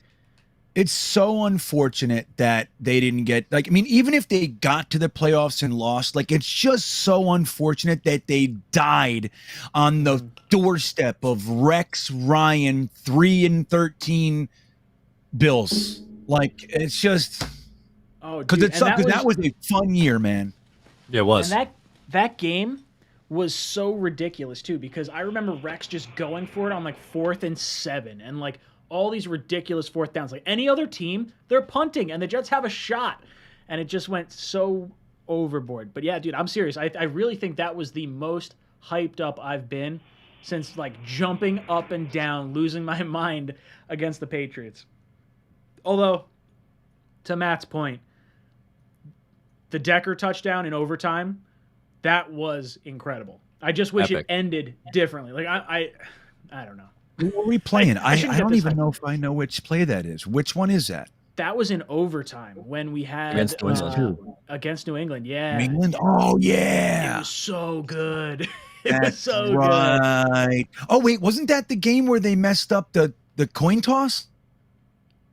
I don't remember that. Yes, in overtime. Yeah. Yes, they gave the Jets Remember the ball that? and they went right down the field. Correct. Yeah, the Patriot guy said we wanna kick the ball Oh my that way, and the God. ref said you wanna Yeah. kick it. He said, yeah, I want to kick it that way. They screwed. like, up. okay. Yeah. He's like, wait a second, we're supposed to get the ball. The ref jumped right at him. You said kick it. Yeah. That was crazy. That was Makes me crazy. happy. Michael Yee says how the Rams won the Super Bowl with impact players on both sides. The players we got for both sides and good coaching, Jets can muster up 7 to 9 wins.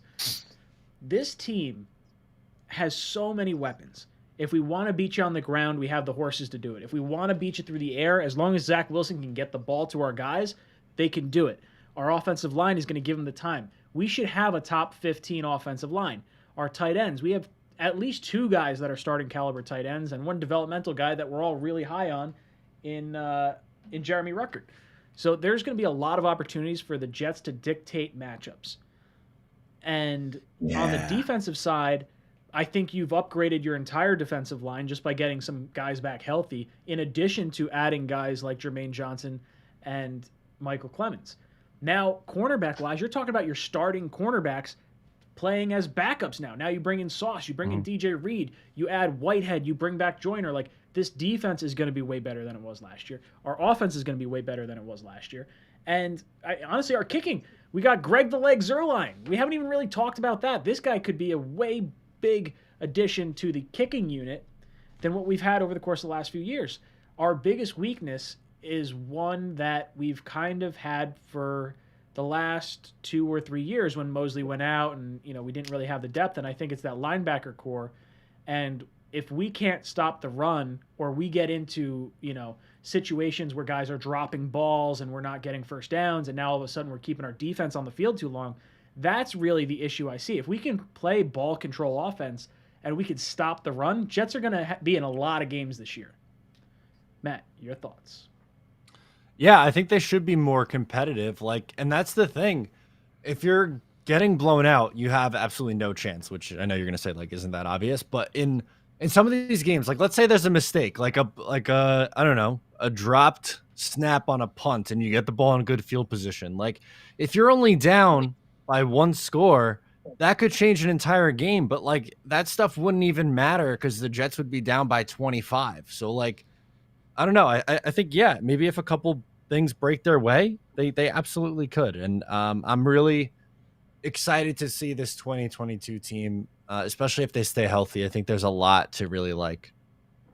Green Bean, your thoughts on Michael's comment here, how the Rams won the Super Bowl with impact players on both sides. Jets got both sides of the ball and good coaching. We can muster 7 to 9 wins. What are you thinking? Yeah, I mean, you know what it is, Michael? My big question is whether or not our coaches are any good. All right, we know that Saleh can motivate people. We know that they all love him. You know that everybody's buying in. That's all positive. We also know that Ron Middleton can inspire your pants right off if he wants to. We also know that Mike LaFleur has shown us that he has a creative offensive mind. It's in there. He didn't have the horses to do what he wants to do. Jeff Olbricht scares me. I love Tony Oden. So it's Saleh. We just don't know about this coaching staff. If they can actually coach in their position, Saleh can actually run a game from the head coach position and outthink his opponent over there. If that stuff can actually happen, I think that we do have the impact players to at least compete. And when you're competing, you can win. That's it. Like, and always we're hoping that something happens so we can take advantage of it and win. What I want to start seeing is a team that's just as good as yours, if not better than yours. We have the horses, man, to compete. No question in my mind. If they stay healthy, it's all about Saleh and his crew for me this year. John drops in and says, 2 years from now, which top cornerbacks are we comparing Sauce to? In my mind, it's really only one, and it's Richard Sherman. The size is such a factor for me in this. I'll throw out a different one just so it's not just the Richard Sherman comparison. I don't know how tall Antonio Cromartie was, but I loved Crow. His ability to just snatch the ball out of the air. If he could wind up being Cromartie 2.0, I would be so happy. Matt, you were saying you were thinking the same thing? Yeah, Crow was like a souped up version of a higher ceiling version of Antonio Cromartie. Because he had the ability to play man, tall, lanky, can come away with interceptions. I think Cromartie's a good one. Green Bean, what about you? What comps do you think we're going to be calling Sauce Gardner in 2 years' time? Well, I think even though they're very different, I think that everybody's just dying to comp them to Revis. It's like they're dying. You know what I mean? They want, Sauce Island and all the kind of shit. I like the Cromartie comp. I think that's good. I mean, and don't forget, while Cromartie had his moments, where, you scratch your head, especially, the one where he was in San Diego with the Sean Green thing. By and large, he was a very impressive, athletic cornerback, super long strides, fast, jumps high. Like, he had everything you want in a cornerback. And Sauce, if he can play like that and be a little bit tougher than Cromartie was, I don't know, man. I think that's a fantastic comp. That would make me very, very happy. Cromartie would have been a number one on most teams, and the only reason he wasn't our number one is because we had a Hall of Fame, arguably best cornerback of all time in Revis. So yeah, if Sauce could hit that kind of mark, it would be incredible. The Buffalo Jet fan drops in and says, my boss texted me, go F myself when the Jets nabbed Brees. LOL, Bills fans all pissed, laugh my ass off. He must have had it firsthand being up in Buffalo. I'm actually going to be on Buffalo Jet fans channel tomorrow. So, guys, if you're not subbed up to Buffalo Jet Fan, head over that way. You'll see me over there tomorrow. Going to be a lot of fun. Could you imagine, like, being in a town where the Jets did something that pissed off the entire fan base? Like, I've always just lived in the tri-state area, so I've never had the opportunity to, like, play Debbie Downer to another franchise aside from, like, maybe the Giants, and I don't even know when we would have beaten the Giants that would have been applicable. I don't know. Oh, we had Miami beat. We owned Miami for like 5 straight years, not too long ago, too. That was, I was living in Miami at the time. I loved it. Oh, I loved it, Ryan. Thank you, Jets. Thank you, Jets gods, for at least giving me that during that time when I lived down there. That was fun. John says, Sauce to Sherman comparison is an awful comparison. I've never understood that. Sherman rarely played man coverage, was a zone coverage corner his whole career. He also stayed on one side of the field. So I think the comparisons to Sherman are strictly because of his height and because of the Robert Saleh connection, more so than anything else. But we're going to play a lot of zone this year. But when it matters on third and long, third down situations, we're going to man up and Sauce is going to body guys. And I'm curious to see how they utilize him. Like, are they going to allow Reed and Sauce to move on different side of the fields, or do they different side of the field, or do they kind of keep them relegated to one end of the field there? Green Bean, any thoughts on how we utilize Sauce in this defense? Well, look, we know that we want to play zone, but we also know that this staff liked to use man when it served their purpose. I think that they would have leaned on it a lot more if they had the people to do it. I think that we are going to see more of that. I would love to see Sauce kind of play some press and give look, when you have a pass rush and you only need to give them a couple seconds before they can really start to disrupt the quarterback's comfort level in the pocket. If you play press, if you got cornerbacks that can do that, and Sauce can do that, and take his best wide receiver just out of his stride for enough time that the edge rushers can start to impact the play, we're going to see a lot of the quarterbacks having to do a lot of checkdowns and stuff, and that would be right to our. I mean, now granted, we haven't been able to play it all that well with the checkdowns to the tight ends and running backs, but I think that we're focused on that this year, at least how to counteract that. And I think if you can start forcing quarterbacks to have to check down more often than not, you're in a good position to start taking over the game. I think Sauce is going to impact, at least I hope, right, on that level. I would get him up, playing press, start pushing some guys around a little bit. RJ says, which division sweep is more realistic, AFC North or NFC North? Also, thanks, Matt, for the drink recommendations. Gonna try tonight, but it's still we, the fans. I'm not sure what he means by it's still we, the fans, but I understand the Matt's drink thought that he was talking about. Matt, for those of the people that are just joining the stream, what was your drink recommendation earlier with the Deep Eddies? No, it's not the drink recommendation. It's I'm billing it the drink of the summer, which is that's right. Yes, it is. What is it? Lemonade, whatever brand you like best, mixed with Deep Eddy, sweet tea flavored vodka. It is excellent. Huh. Interesting. When I was in college, they had a 3 Olives dude. It was like a Mountain Dew kind of flavored. I think 3 Olives is a vodka, and I remember buying it and being like, "This is going to taste fantastic in Mountain Dew." Nope, it ruined Mountain Dew for me for quite some time. It was not good. I still love Mountain Dew, but that was awful. That was not great. So having some Deep Eddy's iced tea mixed with some lemonade, I could see that being good. Very good. Let's see. Oh, sorry. Let's get to the question itself. Which division sweep is more realistic, AFC North or NFC North? Huh. What is it? Lions, Bears, Vikings, Packers, or Steelers, Browns? God, man, I don't think it's totally unrealistic to see either one. I mean, it's a reach for sure because of the Packers. Yeah. I think the Packers are the best team of that bunch. Then I would say the Ravens.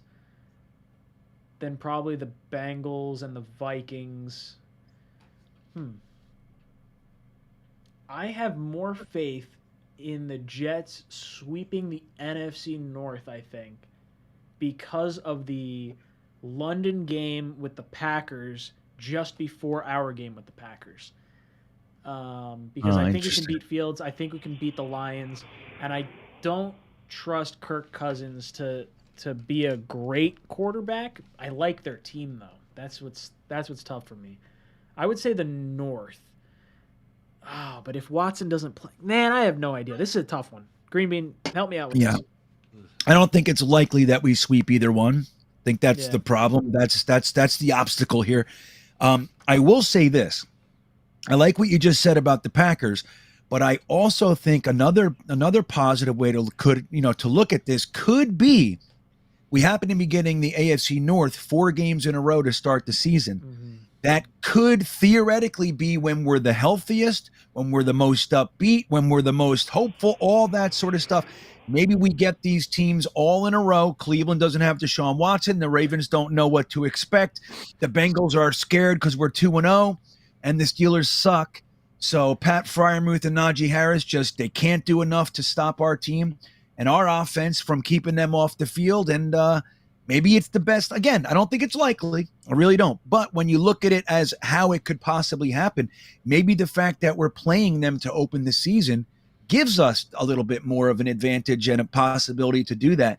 One thing I will say, if we open the season 4-0 against AFC North, I just might lose my mind, and the NFL pundits wouldn't even know what to do with themselves. Oh, it would be magical. Matt, what's more likely, AFC North or NFC North sweep? I'm gonna say the NFC North, because like I don't know, the Bengals, Raven, like those two games are really, really tough. And if Watson plays, Brown, like that's a gauntlet. Obviously, the Packers are probably the best team of the bunch, but I think, as we've already mentioned on the show already, them being in London the week prior maybe makes them a little bit more vulnerable. So I don't think either are very likely, but of the two, I would say the NFC. Mark says ESPN Monday Night Football is going to have the You Got Mossed segment with Randy Moss and add an You Got Sauced segment with Gardner shutting down wide receivers. I keep seeing the graphic of wide receivers held, I think, what was it, under 25 yards or 45 yards or whatever Revis did, with Sauce's face on it. And I'm not hoping for that. I mean, well, yeah, I am hoping for that. But I just want to see this kid get a few interceptions, play some relatively decent ball. He doesn't have to be Revis, like, by any means. Like, even his entire career. If he's, like, 5 steps down from Revis, that's a successful draft pick. But I would love to see a segment saying you got sauced. Like, seeing like cornerbacks just out muscle wide receivers or make crazy catches. Greenbean, you think we see something like that? You got sauced? Yeah, I know. Look, I think it's the name itself opens up myriad possibilities, right? And just like Mark is saying, like, absolutely, they're going to be dying to use the term sauce for some of this stuff. That said, Mark, I'm nervous to do this. It's like the Smash Bros. Remember that? That's right around now. Last year, we were talking about the Smash Bros. And as we know, that didn't happen. And a lot of Jets fans swung so far to the other way that they even, dude, I got texts just this week, DMs, trying to tell me that Joe Douglas is not going to want to re-sign Becton or will do his 5th-year option with Becton because he's going to be at right tackle. And I'm like, why? Why are we talking? Why are we doing this today? And so I don't know. It just makes me nervous, like, to talk about sauce. That said, I think you're onto something, Mark, but I'm nervous to do this with you, buddy. Dom C, our buddy, drops in, says, 4th quarter, game tied in the red zone, 50-50 ball. Who wins, Sauce or Matt O'Leary? Matt, I want you to plead your best case on why Sauce doesn't stand a chance. I mean, Sauce Gardner against a 6'4", unathletic 225 white guy who can't really jump too well. I think this feels like Matt O'Leary gets the W here. I don't know about you guys, but it's just, it makes too much sense not to pick that, no? You can't coach height, and you clearly have it over Sauce. By an inch. There you go. Yeah, there's no way. I completely trust your vertical over anything Sauce is putting up. Yeah, I'm with it. I go with O'Leary. Did you see that 4.3 40 speed? Dude, I loved your interview, like your tryout video. I must have watched it like 10 times. I'm like 6'4", or what was it? Unathletic 240 or whatever you're 225. 225. Sorry, I added a few pounds. That's okay. Dude, I was crying. That was one of the funniest videos I've seen in a while. That was a fun one. Oh man, we're getting towards the end of this stream. Green Bean, we need, guys, hit that like button. We need 10, almost 10 qualifiers. How many you got over there, Bean? Hold on, I'll tell you in 1 second. Okay, let me see how many I got. 1, 2, 3, 4, 5, 6, 7, 8. How many do I need? All right, you need 2 more, And then, Matt, I'm going to have you go to last week's Talkin' Jets panel. Let's get 5 qualifiers from over there as well. Yes, sir. Ooh, you called me sir. That sounds... Yoitz is in the mix. All right. Yeah. All right. One more. Here we go. Who's it going to be? Is it going to be Jeffrey R? Jeffrey R, let us know. He's watched every single stream of this show, and he's never been picked once. Nightbot. Come on, Nightbot. Nightbot's kind of a dick, and I don't really understand why it does what it does. JDOC4. All right, hold on. JDOC. I've never seen that name before, so that's me neither. That's a good JD thing. Offensive Coordinator 4. That's what I saw. Oh, that's right. Vin won a shirt a few weeks ago. Oh, did he? Yeah. Well, he can win again. You know, it's random, Ooh. right? Jets forever. He had it twice. He has 2 already. All right, hold on. Let's see. One more. This is the last one. Oh, I did it wrong. Come on, Nightbot. Pick someone that hasn't been picked. Is it mandatory to have joint practices or games? A lot of last year's injuries happened during. If you were the Jets coach, would you opt out hypothetically? No, I actually really like the joint practices. I think it adds a little extra juice compared to going up against your own guys. I have no way of proving that to be true, but it just feels like if I were put in that situation, I'd want to embarrass the other team's player just a little bit more. And maybe there's a little more heat to that type of practice. You don't get to see the really strong two-a-days or anything like that anymore since not the last CBA, but the one before that, or not this CBA, but the one before that. So I would like to see the joint practices. Matt, what about you? Yeah, sure. I just without the injuries this year, please. I say don't do it. I say I don't care.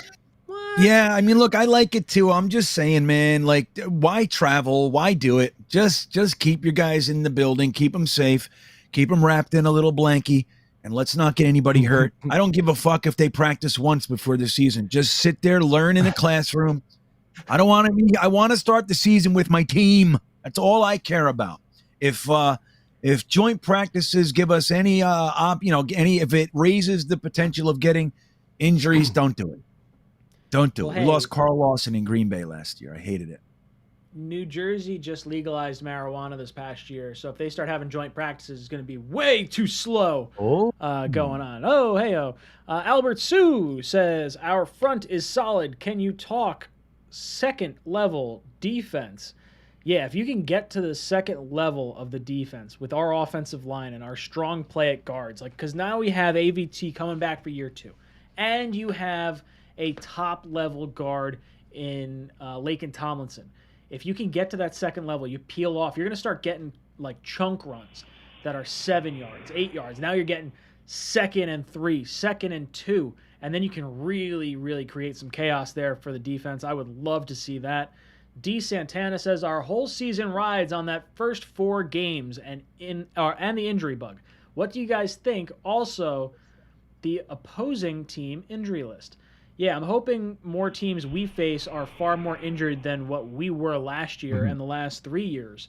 In general, we've been absolutely crippled by injury. As far as the first 4 games, our panel had us going 2-2, beating the Browns, beating the Steelers.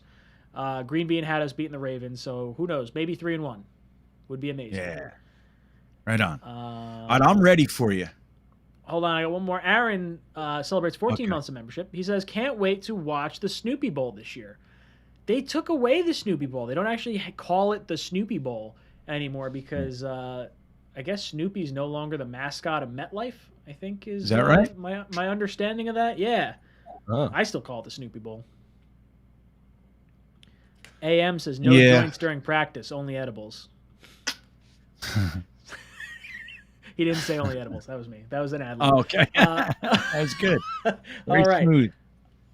Matt, let's fire. Oh, Green Bean, you got to pick one more winner because we got over 275. Oh, okay. Right on. Let's do it. Pick one more. Matt, you got some winners over there? Green Bean, get ready to write down some. How many we need? We need 5. 5. 5? Come on, Nightbot. Let's go. Lucas K18, you are in the mix. Lucas K18. All right, Matt, who you got for me?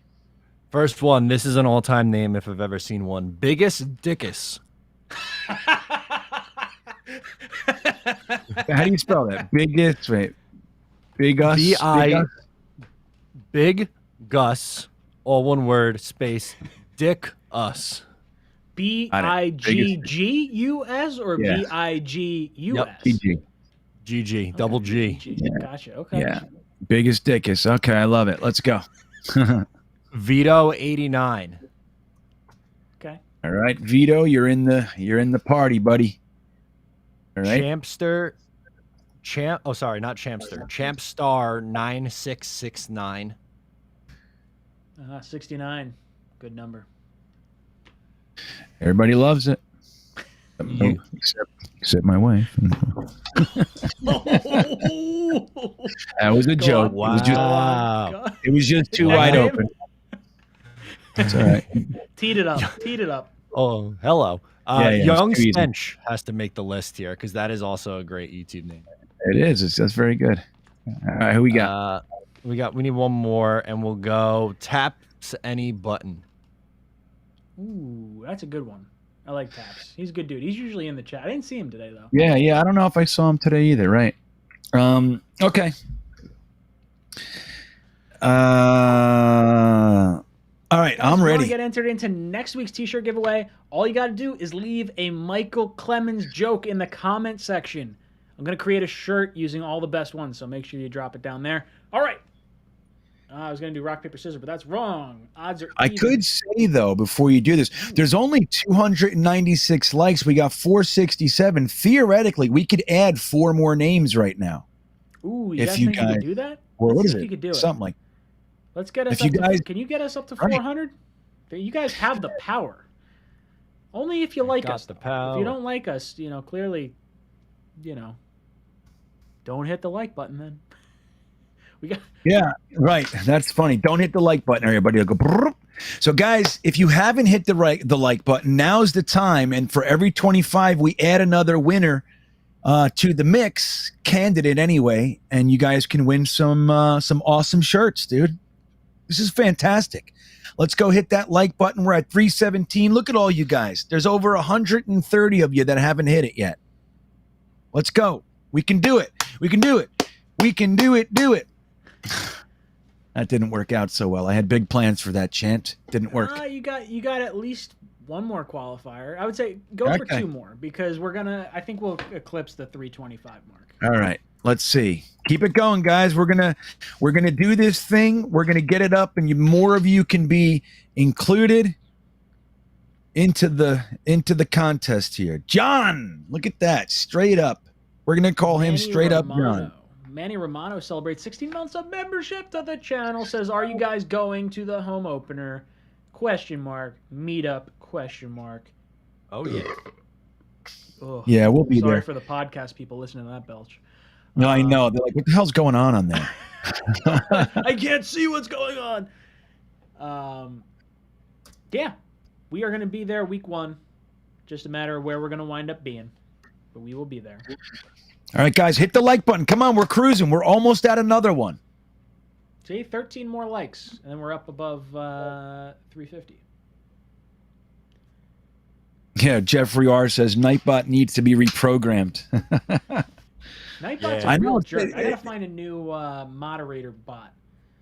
Try Yeah, to it's Streamlabs interesting, one, right, but I Jeff? don't- It's I don't crazy. It just understand won't pick them. Nightbot. It's probably some stupid. My understanding with Nightbot is it favors people who talk in the chat, but it's definitely picked people that I don't notice names as frequently, and it also picks a lot of the same names. I have seen a lot of the same names pop up. All right, 7 more likes and I'll get another winner in here. But this is going to be it. This is your last chance to hit that like button. There's still 100 of you left. 100 of you. Come on, we can do it. Michael Clemens will only say hit that like button once. That's right. Yeah, and it's over. You can Professor win, Alex Penguin Cotter. says, I think Matt is secretly Nightbot. Well, fuck you, Professor Penguin. Yeah. Kick rock. Take a long walk off a short pier. Take a long walk. Yeah, off there the you short go. Pier. You dumb flightless Yeah. bird. We have hit our max. We're no, it's nothing happening now. Okay, let's do this thing, Ryan. All right, 3, 2, 1. That's a 6. That's an even number. All right. Jets forever, you're gone. Carmelo, you're gone. Matt Morris, you're gone. Yoitz, you're gone. Jerome Strax, gone. Biggest Dickus, see ya. No! I That's the know. one I was rooting for. Champ Star, you're out. Taps any button. And Manny Roman, our most recent included name, you're out. Okay, I'm ready. I'm disappointed. 3, 2, 1. That's another 6. Okay. Survey says that's an even number. Yep. Charles, you're gone. Mark Riz, you're gone. Lucas K, you're gone. Whoops. And Young Stench is out. All right, we got 5 left. Then there were 5. Do you think there's an old stench? Do you think that may be why he couldn't get that Yep. username?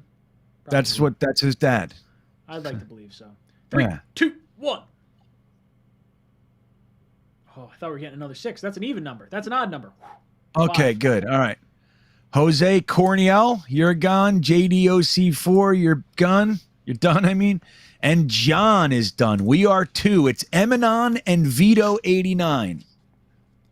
Ooh. All right, chat. First number that pops up, plus what we do. 3, 2, 1. I've got another 6. What's the other one? Crazy. 6 and a foot. Does the foot count as 5 or 1? Depends on how many toes are on the screen. That's true. I can't tell. We're gonna go with 2. What were our numbers? I don't remember what our numbers were. I think I had a 1. I don't even remember. What I had. 3. I know, it's I had a crazy. 3. No, I don't remember. Yeah, I know. We're fried. No, I don't know. I feel so bad. I don't know. I have no idea. Let's do it again. We'll go All to right. 2 plus 3, 2, 1. I feel so bad for if we screwed this up. 2, Oh, we didn't do 4. What did you have? I didn't count. 5. Green Bean had 5. Green Bean had 5. 9. We got a 9. It's an odd number. Oh, odd. Oh, Emanon, you're out. It's Oh, Vito89. Vito89 is the guy. I love it. Yeah, no Vito89. Hit me up on social media. I'll get your info. Send you out a sauce shirt if you guys want to get one of these limited edition wide receiver covered in sauce, big apple sauce, or the sauce splatter shirt. Head over to jetstalk.com and we'll get you one. All right, boys and girls, let's go around our panel. Any closing thoughts? Green Bean. Yeah, well, this will be week 2 of the follow-up show to this one. The After Hours Jets Fest kicks off on my channel in 24 minutes from right now. We will be going live again for the After Hours party where we talk about all kinds of weird shit. It gets late and it gets weird. So if you guys are looking for more, head over to Green Bean Jets Fan and we'll get that going for a little while. Matt, any last thoughts for our panel? Huh. What do I have this week? I don't know. I wanted to leave like a profound thought, but I don't really have anything good. But I love hanging out with you guys, and I hope you guys subscribe to my channel. There we go. It's been a lot of fun, There you boys and go. girls. This is Jets Talk signing off. JETS, go Rangers!